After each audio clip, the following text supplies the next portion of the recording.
El origen del panteón municipal se sitúa en realidad en el atrio del templo de San Marcos. En la época colonial, los atrios de los templos eran los camposantos y muchas generaciones de tuzlecos fueron enterrados en torno a San Marcos hasta que llegó las leyes de reforma, cuando se vieron obligados a hacer un panteón civil. Esto sucedió ya en el caso de este panteón municipal actual, sucedió hasta los años 80 del siglo XIX, porque previamente se trasladó esta tarea a San Roque. De hecho, el origen del barrio de San Roque es precisamente haberse desarrollado en torno al panteón y a su capilla, que sigue siendo el templo actual de San Roque, pero que por alguna razón se trasladó a esta parte de la ciudad. Había más espacio, estaba más alejado de lo que era la ciudad misma. Estamos hablando de que en el siglo XIX esta parte del panteón, que ahora es céntrica, estaba a las afueras de la ciudad. Y podemos verlo incluso en el crecimiento mismo del panteón. El panteón ha crecido sobre todo hacia el lado sur y oriente, pero todavía conservamos en la parte original muchos elementos que nos pueden indicar la antigüedad. Hay algunas tumbas que datan de fines del siglo XIX, otras de principios del siglo XX, y nos van marcando la historia de la ciudad, porque además no hay que olvidar que los panteones son un espejo de la ciudad viva. La ciudad de los muertos refleja a la ciudad de los vivos. Lo refleja en muchas cuestiones, en las clases sociales, en los estilos arquitectónicos, lo refleja en el colorido que puedan tener muchas de las tumbas, lo refleja incluso hasta en la vegetación que caracteriza al panteón, que también se ve en la ciudad de los vivos. Entonces, la ciudad de los muertos siempre nos dice mucho de la historia de una ciudad, y por eso es importante la visita, además de que podemos ver obras de arte verdaderamente interesantes, cosa que muchas veces pasa inadvertido para la mayoría de la población.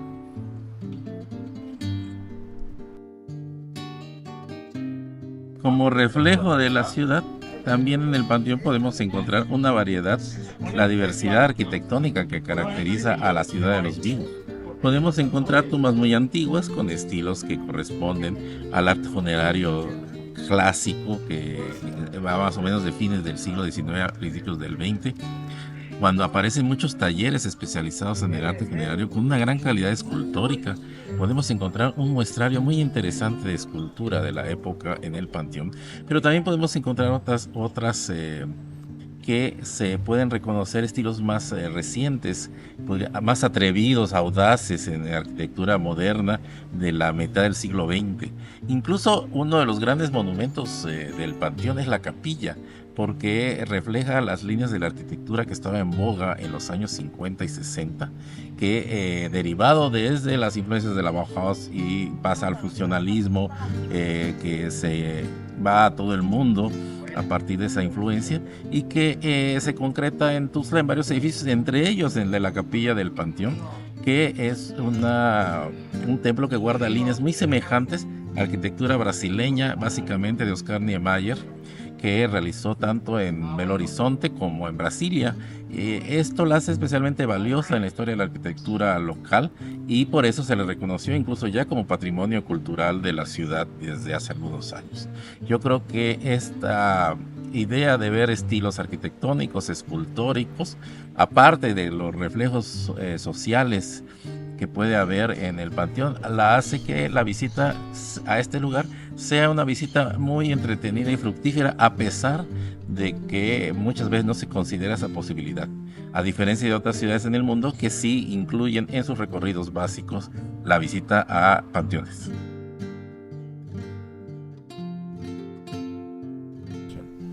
Aquí detrás de mí está precisamente una tumba que tiene un angelito, y muchas veces esto nos indica que el que se inhumó allí fue un niño, una niña, que pudo haber muerto en alguna de las tantas epidemias que hubo en la ciudad. De eso también nos habla. ¿Qué pasó? Podemos ver incluso tumbas de la época de la gripe española, que mató a mucha gente en todo el país, alrededor de 1918-1919, y ahí también podemos distinguir cómo en las tumbas de estos pasos históricos de la historia de una ciudad. Es muy común que las tumbas con angelitos sean tumbas de niños.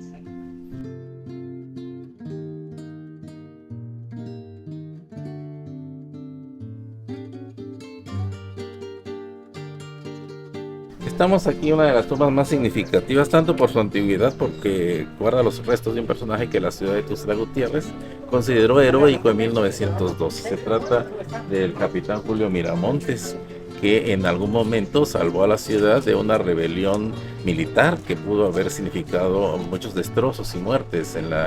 Tuxtla Gutiérrez. Por eso la ciudad le dedica este monumento, esta tumba. Además,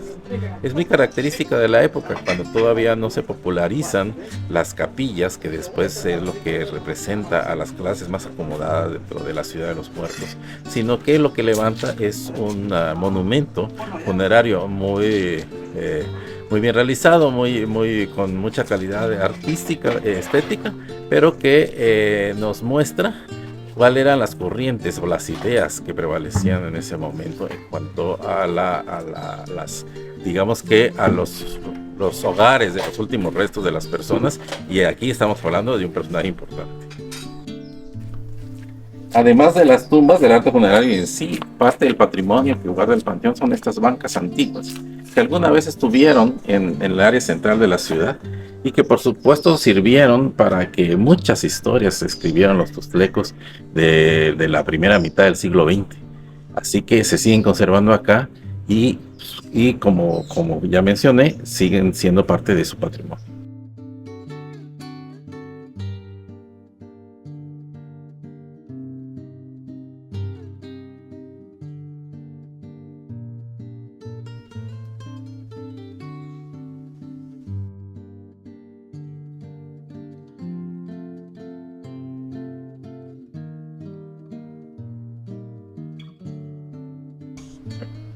El patrimonio funerario que resguarda el panteón municipal es parte de lo que tenemos que conocer y conservar, porque es parte de la esencia de la ciudad y de la identidad de los tuxtlecos. Es parte de nuestra historia, nos dice mucho de quiénes somos, de quiénes fuimos, de quiénes seremos. Yo creo que es algo que no debemos dejar que se pierda, que debemos de visibilizar y que sobre todo debemos de mostrar y conocer,